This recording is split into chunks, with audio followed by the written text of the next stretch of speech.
요즘 IoT 시장 정말 빠르게 변하고 있죠? 이런 상황에서 위성 군집에 투자하는 건 어쩌면 회사의 미래를 좌우할 수도 있는 아주 중대한 결정입니다. 그래서 오늘 임원진의 시각에서 이 IoT 위성 군집 투자가 과연 어떤 전략적 가치를 갖는지 그 핵심을 한번 제대로 파헤쳐 보겠습니다. 자, 그럼 여기서 우리가 던져야 할 진짜 질문은 바로 이겁니다. 이 어마어마한 투자가 과연 막대한 수익으로 돌아올 것인가? 아니면 그저 돈 먹는 하마, 즉 재정적 블랙홀이 되고 말 것인가? 오늘 분석은 바로 이 딜레마의 핵심을 다루게 될 겁니다. 정보에 기반한 똑똑한 결정을 내릴 수 있도록 체계적인 순서에 따라 하나씩 살펴보겠습니다. 먼저 규모의 경제라는 기본 원리가 우주에선 어떻게 작동하는지 알아보고 실제 시장의 거인이죠. 스타링크와 원웹의 사례를 비교 분석해 볼 겁니다. 그 다음엔 만약 여러분이 직접 위성을 띄운다면 어떤 전략적 선택과 리스크를 마주하게 될지, 그리고 마지막으로 이 모든 걸 종합해서 어떻게 투자 결정을 내릴지 그 프레임워크까지 제시해 드릴게요. 자, 그럼 첫 번째 이야기부터 시작해 볼까요? 바로 우주에서의 규모의 경제입니다. 예전에 상상도 못했지만 이제는 우주 사업도 대량 생산을 통해 수익을 낼 수 있는 시대가 됐습니다. 도대체 어떻게 이게 가능해졌는지 그 핵심 원리부터 한번 보시죠. 대규모 위성 군집의 사업성을 이해하려면 딱 하나의 경제 원칙만 기억하시면 됩니다. 바로 라이트의 법칙이라는 건데요.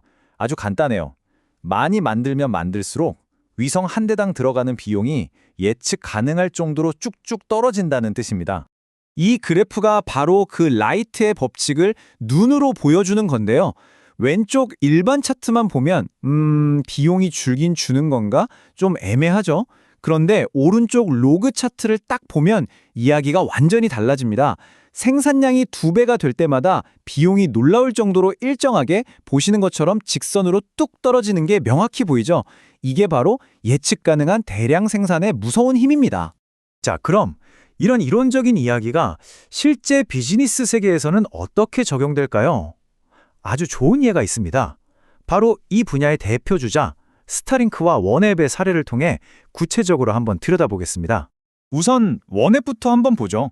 이 회사의 전략은 외부 파트너들과 협력해서 약 900개의 위성을 띄워 글로벌 서비스를 구축하겠다는 겁니다. 여기서 키워드는 파트너십 모델이에요. 이걸 꼭 기억해 두세요. 그래서 비용이 얼마나 드느냐? 원웹이 발표한 걸 보면 위성 한 대당 평균 비용이 100만 유로, 우리 돈으로 약 15억 원 정도 됩니다. 자, 이 숫자가 이제 비교의 기준점이 될 겁니다. 자, 그럼 이번엔 스타링크를 볼까요? 이쪽은 접근법이 완전히 180도 다릅니다. 파트너십이 아니라 그냥 자기들이 처음부터 끝까지 직접 다 만들어버리는 거예요. 이걸 바로 수직통합 모델이라고 하죠. 그 결과는 어땠을까요? 정말 놀랍습니다. 스타링크의 위성 한 대당 평균 비용은 약 33만 달러, 원앱의 3분의 1 수준밖에 안 됩니다.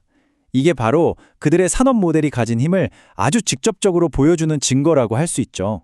이 표를 보시면 두 회사의 어마어마한 비용 차이가 어디서 오는지 한눈에 딱 들어오죠. 스타링크의 압도적인 생산량, 그리고 수직 통합이라는 모델이 결국 평균 단가를 이렇게 극적으로 낮춘 겁니다. 자, 이제 다른 회사들 얘기는 잠시 접어두고요. 만약 여러분이 직접 위성 군집을 구축한다면 어떤 결정을 내려야 할지 그 부분에 한번 초점을 맞춰보겠습니다. 가장 먼저 그리고 가장 근본적으로 내려야 할 선택은 바로 궤도입니다. 저궤도 LEO는 위성이 훨씬 많이 필요하지만 사용자와 가까워서 통신 지연이 거의 없다는 장점이 있죠. 반면에 정지궤도 GEO는 단 3개의 위성만으로도 전 세계를 커버할 수 있지만 아무래도 거리가 머니까 통신 지연이 생길 수밖에 없고요. 이건 어떤 서비스를 제공할 것인지에 따라 답이 완전히 달라지는 문제입니다. 다음은 투자 전략에 대한 아주 중요한 결정입니다. 크게 두 가지 길이 있어요. 하나는 기존에 있던 플랫폼을 재활용해서 초기 개발비, 즉 비반복성 연구개발 NREC 비용을 아끼는 겁니다. 다른 하나는 초반에 이 NREC에 과감하게 투자해서 대량 생산에 최적화된 위성을 아예 새로 설계하는 거죠. 이 그래프를 보시면 아시겠지만 초반에 제대로 투자를 하는 게 결국 전체 생산 비용을 확 줄이는 지름길이 될 수 있다는 걸 알 수 있습니다.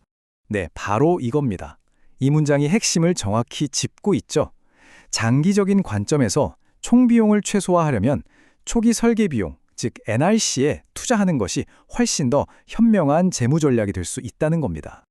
자, 그런데 이렇게 장밋빛 미래만 있는 건 아니겠죠? 당연히 리스크도 있습니다. 장기적인 수익성과 투자 자본 수익률, ROI에 직접적인 영향을 줄 수 있는 중요한 운영상의 위험 요소들, 지금부터 한번 짚어보겠습니다. 비즈니스 모델에 반드시 숫자로 반영해야 할 리스크들입니다. 고도가 너무 높으면 우주 방사선 때문에 부품이 쉽게 망가지고요.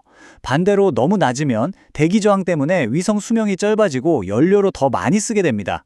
그리고 또 하나, 초기 비용을 줄이려고 값싼 상용 부품, 이른바 코스를 쓰면 당연히 고장률이 높아질 수밖에 없겠죠. 이 리스크가 그냥 하는 말이 아니라는 걸 보여주는 아주 명백한 사례가 있습니다. 국제우주정거장에서 진행된 HPE의 실험인데요. 소프트웨어적으로 보안 장치를 마련했음에도 불구하고 SSD의 무려 45%, 거의 절반이 고장나 버렸습니다. 우주 환경이 얼마나 혹독한지 절대 잊어서는 안 됩니다. 자, 이제 지금까지 논의한 모든 내용들을 하나로 모아서 여러분이 실제 투자 결정을 내릴 때 바로 활용할 수 있는 최종 프레임워크로 정리해드리겠습니다. 이것이 바로 여러분의 의사결정을 위한 5단계 프레임워크입니다. 첫째, 우리가 만들 위성수에 맞춰서 비용이 얼마나 줄어들지 예측해야 하고요. 둘째, 우리 서비스 목표에 딱 맞는 궤도를 선택해야 합니다. 셋째, 초기 투자와 반복되는 생산 비용 사이에서 최적의 균형점을 찾아야겠죠. 넷째, 방금 말씀드린 운용 리스크들을 숫자로 환산해서 재무 모델에 반드시 반영해야 합니다.